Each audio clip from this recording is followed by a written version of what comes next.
Un conseil, madame, un conseil, monsieur, mangez. Y'en a qui prennent un petit coup, moi je mange. Y a-t-il un pilote dans l'assiette? Y'en a qui lèchent les vitrines, moi je mange. Anne, on entend souvent cette phrase « je suis addict au sucre ». Mais est-ce qu'on peut être vraiment addict au sucre? C'est vraiment vrai, ça? Alors, c'est assez polémique, en fait, comme question, parce qu'on a beaucoup de scientifiques qui s'opposent ou qui ont fait des expériences, etc., puis qui affirment quelque chose, d'autres qui disent « attention, on n'a pas encore suffisamment de preuves pour affirmer ». Donc, il n'y a pas de consensus à l'heure actuelle, voilà, parce que les preuves à l'heure actuelle, sont insuffisantes pour assimiler les effets du sucre à ceux de la cocaïne, par exemple. Oui, c'est souvent ce qui ressort. Hein, voilà, on a eu beaucoup de titres de journaux. Le sucre à la cocaïne. Voilà. Par contre, ce qui est vrai, c'est qu'on peut observer d'autres choses. Donc voilà, c'est peut-être pas un mécanisme addictif comme la cocaïne, mais on va voir qu'il y a d'autres choses. D'ailleurs, il y a des patients qui en souffrent, il y a des personnes qui en souffrent. Et si on leur dit non, mais c'est juste qu'il n'y a pas une addiction. On ne laisse pas comme ça. On va analyser, on va aller un petit peu plus loin.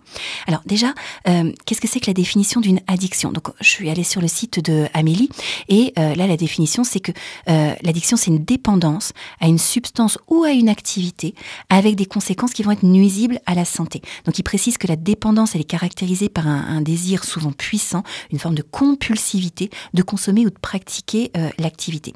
La conséquence, c'est un désinvestissement progressif vis-à-vis des autres activités de la vie quotidienne. Donc on peut se référer aussi à ce qu'on appelle le DSM-5.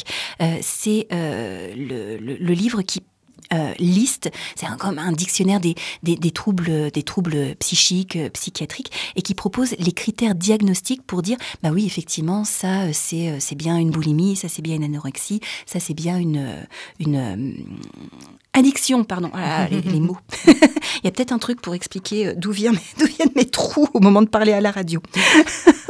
Alors, quand on regarde dans le mini DSM-5, on va aller voir au niveau des troubles de l'usage des substances inhalées. Et là, effectivement, on a une liste de 10 critères, avec par exemple le premier, la substance inhalée, donc par exemple tel aliment, est souvent pris en quantité plus importante ou pendant une période plus prolongée que prévu.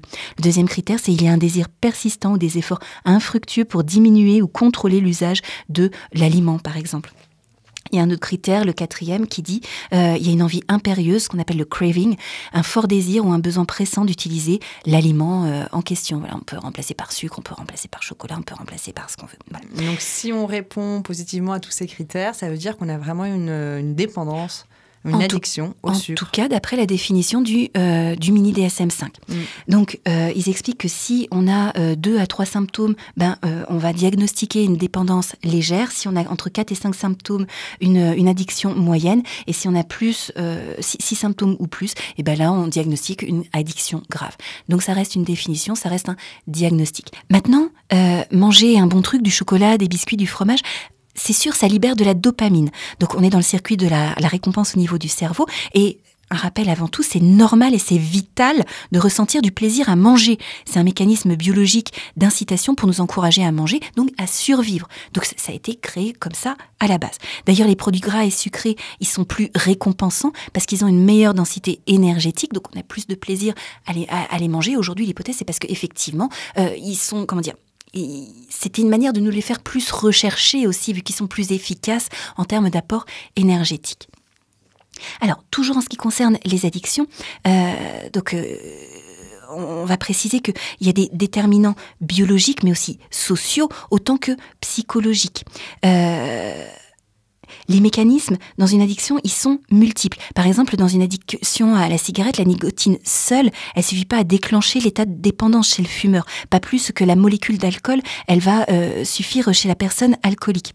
On va avoir des caractéristiques mentales chez le sujet dépendant qui vont jouer un rôle important.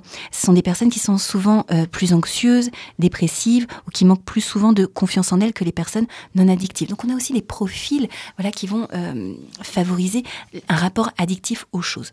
Par contre, ce qu'on ne va pas rencontrer dans ce qu'on appelle l'addiction, la dépendance à la nourriture, c'est l'effet de tolérance. Tu sais, avec certaines drogues, À un moment donné, il faut augmenter les doses si on veut pouvoir ressentir le même effet. Mais avec le chocolat, on n'a pas besoin d'augmenter les doses indéfiniment pour obtenir le même plaisir, contrairement à l'héroïne, à la cocaïne, etc. Donc on n'est pas sur une substance addictive. Par contre, on a un comportement qui lui est addictif. On peut parler d'addiction comportementale. C'est-à-dire qu'on va utiliser une conduite, ici c'est la consommation de sucre ou d'autres aliments, pour créer des sensations intenses qui viennent annuler des pensées ou des émotions qui sont pénibles, qui viennent les adoucir, les apaiser. Donc c'est comme dans la dépendance aux jeux ou les achats compulsifs, ou les troubles alimentaires comme l'anorexie mentale, la boulimie, qui entrent dans cette définition. Ça sert à un moment donné à venir apaiser des émotions compliquées. Adoucir un quotidien qui pourrait être un peu difficile. Voilà. D'accord. Je me reconnais dans ce comportement addictif. Voilà, à un moment donné, j'avais vraiment besoin de manger du sucre à plusieurs moments dans la journée, et ça en devenait ça en devenait un peu gênant parce qu'il fallait que je parte du travail pour aller acheter des gâteaux pour l'après-midi. Mais je suis partie à un moment donné en voyage. J'ai plus du tout eu accès à toute cette offre de gourmandise qu'on peut avoir ici. Et à mon retour, c'était impossible d'en remanger. J'avais l'impression d'être sevrée du sucre. Je ne sais pas si c'est vraiment quelque chose que j'ai ressenti. Je me suis demandé, mais est-ce qu'on peut vraiment être sevré du sucre ? Mais c'est intéressant, quand tu dis que tu étais sevrée du sucre, tu as essayé d'en remanger, il s'est passé quoi ? Voilà, en fait, je suis revenue à Pâques. Oui. Ma mère est revenue avec plein d'œufs en chocolat, et j'en ai mangé un, ça m'a dégoûtée. J'ai pas pu m'en manger plus, alors que j'aurais fini le paquet en 1 heure à l'époque. Ouais, c'est intéressant. Et depuis, est-ce que c'est resté à la même intensité d'intolérance au sucre, ou est-ce que ça tu as retrouvé une tolérance ? Après cet épisode, c'est revenu au bout de 6 mois. Ouais. Et puis là, c'est reparti pour de bon, je crois. Ok. Donc... Mais ça va, ça vient. Ok, ça va, ça vient. Ça marche, entendu. Alors, il peut y avoir plusieurs explications. Déjà, on observe avec l'âge qu'il y a une diminution des préférences pour les fortes intensités sucrées. Donc les enfants, plus c'est sucré, plus c'est attractif pour eux. Par contre, notre seuil de tolérance au sucre, il diminue avec l'âge. Est-ce qu'on peut parler d'un sevrage ? S'il n'y a pas une addiction à la substance... Pas vraiment. Pas vraiment, voilà. Peut-être que ce qui t'est arrivé, c'est que tu étais, en te déshabituant du goût sucré, tes récepteurs sont devenus plus sensibles aussi après coup. Donc c'est pour ça que tu as ressenti de l'écœurement. Après, il peut y avoir d'autres choses qu'on va voir juste après. Il y a, j'avais relevé dans mes recherches les propos d'un médecin qui s'appelle Pascal Modaille, qui est nutritionniste vice-présidente de SOS Addiction. Et elle disait, quand on a défini le sevrage, on l'a défini par rapport à l'alcool au départ. Donc, il y avait des signes de manque physique. Mais par exemple, quand on est accro à Internet, quand on arrête de jouer, il n'y a pas de signes physiques. Il y a ce qu'on appelle des signes psychologiques qui sont la mauvaise humeur, l'irritabilité, la nervosité. Donc, elle dit, voilà, il y a effectivement un phénomène de sevrage, même pour les addictions comportementales. Mais moi, je ne suis pas sûre qu'on puisse parler de sevrage en ce qui concerne la nourriture, parce que, par exemple, imaginons que le soir, si j'ai pas mon carré de chocolat, mais que j'ai passé une bonne journée, que y a pas de besoin émotionnel de manger du chocolat. Regarde, par exemple, j'ai toutes mes patientes qui vont en vacances et qui disent « mais j'ai même pas pensé un seul instant à manger du chocolat. Je n'avais pas envie, je n'en ressentais pas le besoin. Pourquoi ? Parce que ça allait bien. » Et oui, c'est peut-être ce qui s'est passé. Le voyage, on était loin de situations pénibles, difficiles, d'un quotidien du travail qui peut être un peu rébarbatif, effectivement. Ça, en tout cas, ça se prêtait bien à ma situation. Oui, peut-être que quand tu es revenu de ce voyage, ça allait toujours bien. Moi, je vois des personnes qui rentrent de vacances, mais elles posent le pied chez elles, elles ont un coup de stress, elles ont reçu un mail, etc. Elles doivent reprendre le boulot le lendemain. Paf, elles reprennent immédiatement les consommations sucrées. Donc, on est vraiment sur un phénomène autre qui n'est pas de l'ordre de l'addiction et du sevrage. Donc, pour moi, ce qui est périlleux dans la croyance que le sucre soit addictif, c'est de penser qu'on n'y peut rien et que c'est plus fort que nous parce que c'est la faute de la substance. Et le risque, c'est de faire une erreur de stratégie thérapeutique. On risque d'empêcher de travailler sur ce qu'il y a à travailler, c'est-à-dire la gestion émotionnelle, et on risque de lutter contre les aliments, ce qui peut aggraver cette pseudo-addiction. Mais alors, si c'est pas une addiction, D'où viennent ces comportements qui font penser justement à de l'addiction ? Ça peut être d'origine complètement variée. Il y a déjà des causes physiologiques qu'on peut repérer. On peut être face à des hypoglycémies réactionnelles. Si on a une consommation massive d'aliments qui ont un fort impact glycémique, on en parlait dans l'épisode 66 sur les hypoglycémies, on peut avoir chez les personnes qui sont plus ou moins sensibles, selon si elles sont par exemple en prédiabète, etc., la sensibilité à l'hypoglycémie réactionnelle va être plus marquée. Si on a consommé des aliments très sucrés, on peut ressentir peu de temps après une baisse d'énergie, c'est ce qu'on appelle le coup de barre, avec l'envie de manger surtout un aliment sucré. Et on peut confondre ça avec de l'addiction. Sauf qu'en fait non, c'est une hypoglycémie réactionnelle, donc c'est un mécanisme vraiment purement physiologique en lien avec le fait d'avoir consommé une forte charge glucidique à un moment donné. Oui, on en avait parlé dans une chronique précédemment, effectivement. Exactement. D'un point de vue physiologique, ça peut aussi être des carences qui vont être à l'origine de cette compulsion pour des aliments, notamment sucrés. Quand je suis dans un déséquilibre nutritionnel, par exemple, que je manque de protéines ou de graisse, eh bien, je peux plus facilement faire des compulsions sucrées. Toutes les personnes qui, à l'heure actuelle, se privent de viande parce que la viande, c'est mal, etc., ça fait des dégâts, ça aussi.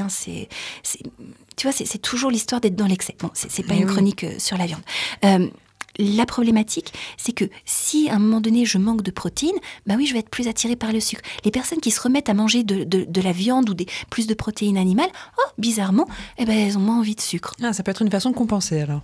Alors voilà, une compensation physiologique aussi de compenser. Le manque de protéines appelle un surcroît de sucre. Intéressant. Voilà. Et puis il y a des causes évidemment psychiques, on les a évoquées. Donc il y a la velléité d'évitement émotionnel, c'est une conduite défensive. Je vais faire une compulsion alimentaire parce que ça me permet de minorer les pensées, les émotions douloureuses. C'est l'aliment doudou, ça met du doux, du chaud à l'intérieur et tout à coup ça apaise. Voilà. Donc en fait, dans cette problématique-là, faut pas chercher à se priver de chocolat parce que si on enlève la béquille, qu'est-ce qui reste ? Il reste toujours l'intolérance aux émotions. Donc c'est elle qu'il faut travailler. Et puis il y a un autre phénomène, on en a aussi beaucoup parlé, notamment dans notre épisode sur lutter contre les envies de manger émotionnelles, épisode 76, c'est la restriction cognitive. Et ce phénomène de restriction cognitive, il va entraîner justement cette pseudo-addiction, parce que le mécanisme, c'est ce dont je cherche à me priver, c'est rendu plus désirable. La peur du manque et la privation va faire que ça va être d'autant plus attractif. Donc je vais focaliser le fait de m'interdire l'aliment, ça tourne à l'obsession. Et donc la restriction cognitive, le problème c'est qu'elle va tendre à mimer l'addiction. Je suis obsédée par le produit que je désire, il y a un côté compulsif dans sa consommation quand tout à coup je craque, il y a un soulagement sur le coup, et puis ça renforce le côté négatif de la consommation. Mais je continue quand même, malgré les conséquences négatives, je suis dans ce cercle vicieux. Donc ça ressemble à de l'addiction, mais en fait c'est purement psychique. Il y a des études qui ont été faites sur les envies compulsives chez les femmes qui suivent un régime pour perdre du poids, celles qui surveillent leur poids ou qui suivaient pas sans suivre de régime spécialement. Les envies compulsives, elles sont plus fréquemment observées chez les femmes qui sont au régime que chez celles qui ne le sont pas, et de manière intermédiaire chez celles qui simplement surveillent leur poids. Et le chocolat, c'était l'aliment le plus désiré, et plus généralement, c'est l'aliment dont la femme essaye de se restreindre la consommation qui était le plus désiré. On ne fait pas attention, ça revient à la chronique de la dernière fois. Ok, donc ça, on en avait parlé effectivement. Mais alors, si on a un comportement qui s'apparente à de l'addiction, comment est-ce qu'on fait pour sortir de ce comportement-là, justement ? Alors, il y a deux choses. Déjà, il y a à réapprendre... c'est l'un et l'autre en même temps. De toute façon, on travaille sur les deux en même temps. On a besoin de réapprendre à manger les produits tabous, les aliments tabous, soit les aliments sucrés, etc., sans culpabilité, percevoir le plaisir, s'arrêter lorsqu'on ressent le rassasiement. Donc finalement, c'est rééduquer son comportement alimentaire, revenir à l'écoute de ses sensations alimentaires. On a besoin de dédiaboliser tous les aliments, de sorte que leur consommation puisse être faite dans le respect de nos consommations alimentaires. Et ça permet de sortir du cercle vicieux de la restriction cognitive. Et puis on a besoin aussi d'apprendre à résoudre les difficultés émotionnelles autrement qu'avec la nourriture, puisque c'est le but, ou en allant jouer au casino, en travaillant comme un fou. Voilà, donc augmenter la tolérance émotionnelle avec par exemple la pleine conscience, les thérapies cognitives comportementales, la thérapie de l'enfant intérieur qui fonctionne très bien aussi, etc. D'accord, donc tout un tas d'astuces pour pour finalement s'en prendre à la cause et pas la conséquence qui sera de manger du sucre, parce que c'est pour toutes les raisons que tu as évoquées. Exactement. Et c'est vrai que le sucre, c'est une addiction comme la cocaïne, on en a entendu énormément parler, et ça marque les esprits. Mais tout à fait, c'est des titres de journaux qui sont hyper racoleurs et hyper vendeurs. Quand tu lis « Le sucre est une drogue, la viande est cancérigène », ça fait vendre du papier. Et c'est terrible, parce que ce sont de gros raccourcis qui vont induire en erreur le consommateur et qui ajoutent de la culpabilité et de la confusion, alors que c'est déjà, on a déjà suffisamment de prise de tête autour de l'alimentation, notre alimentation est déjà largement stigmatisée. Donc c'est important de prendre du recul. Pour prendre du recul, quand on n'a pas la capacité de brasser toute la littérature scientifique qui existe, parce qu'on n'est pas tous des scientifiques dont c'est le métier, la première chose, c'est déjà de revenir à l'écoute de soi. Ici, maintenant, est-ce que j'ai envie ? Et c'est l'exemple que j'adore citer, tu vois, mes patientes qui viennent me voir et qui me parlent par exemple du Nutella. Oh, le Nutella, mais je peux pas. Il faut pas que j'en ai dans le placard parce que sinon je peux pas m'en empêcher. Bon, quand il y a un pot de Nutella dans le placard, on travaille sur les sensations alimentaires et je dis aux patientes, mais écoutez, observez vos envies et à chaque fois que vous avez envie de manger du Nutella, vous en mangez. Mais je te garantis qu'il y a 80% de mes patientes qui reviennent 15 jours plus tard qui me disent, le pot il a pas bougé. Et ouais. Parce que quand on est autorisé et qu'on n'a plus qu'à faire attention à ses envies, il n'y a pas de problème. Voilà. Voilà peut-être la raison de moi aussi de ce départ soudain de l'envie du sucre chez moi. Peut-être que c'est arrivé à un moment donné où je me suis autorisée à en manger finalement. Souvent, il y a une concomitance de toutes ces choses. Je m'autorise, je vais bien, il n'y a pas trop d'émotions, etc. Voilà. Donc tout ça, c'est des pistes pour aider à creuser ce dont il peut s'agir pour soi. Donc on fait gaffe aux aspects nutritionnels. Évidemment, consommer des produits très sucrés isolément, ça peut induire un pic de glycémie chez certaines personnes. Ça peut être déstabilisant. Bien manger les protéines, les graisses, on en a besoin. Et puis prendre soin de ses émotions. Merveilleux. Merci beaucoup Anne pour cette chronique très instructive. Merci Charlotte, avec bonheur. À la semaine prochaine.